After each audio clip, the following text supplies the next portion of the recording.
Telugu PMC ప్రేక్షకులకు స్వాగతం. Hi friends, మీరు గనక ఇప్పుడే మా ఛానల్కు వచ్చినట్లయితే మా ఛానల్ని సబ్స్క్రైబ్ చేసుకోండి. సబ్స్క్రైబ్ చేయడంతో పాటు పక్కనే ఉన్న బెల్ ఐకాన్ని క్లిక్ చేయండి. జీ తెలుగులో ప్రసారమవుతున్న సూపర్ హిట్ సీరియల్ పడమటి సంధ్యారాగం. చక్కటి కుటుంబ కథ సీరియల్గా ఈ సీరియల్ బుల్లితెర అభిమానులను బాగా అలరిస్తుంది. ఈ సీరియల్లో హీరోలుగా శ్రీను క్యారెక్టర్లో పృథ్వీరాజ్, శౌర్య క్యారెక్టర్లో మనోజ్ నటిస్తుండగా హీరోయిన్స్గా ఆద్య క్యారెక్టర్లో ప్రీతి శర్మ, రామలక్ష్మి క్యారెక్టర్లో సౌందర్య రెడ్డి నటిస్తున్నారు. రఘురామ్ క్యారెక్టర్లో సాయి కిరణ్ నటిస్తున్నారు.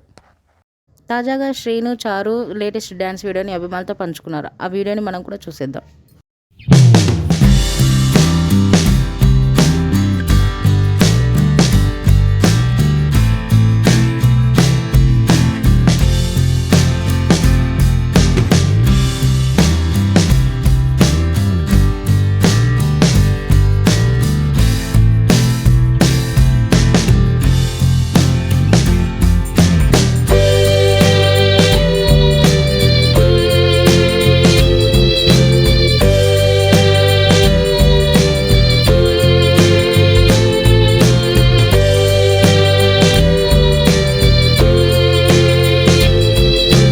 ఈ వీడియో మీకు నచ్చినట్లయితే లైక్ చేసి మరిన్ని టాలీవుడ్ లేటెస్ట్ అప్డేట్స్ మిస్ అవ్వకుండా చూడాలంటే తెలుగు పిఎంసి ఛానల్ను సబ్స్క్రైబ్ చేసుకొని పక్కనే ఉన్న బెల్ ఐకాన్ని క్లిక్ చేయండి.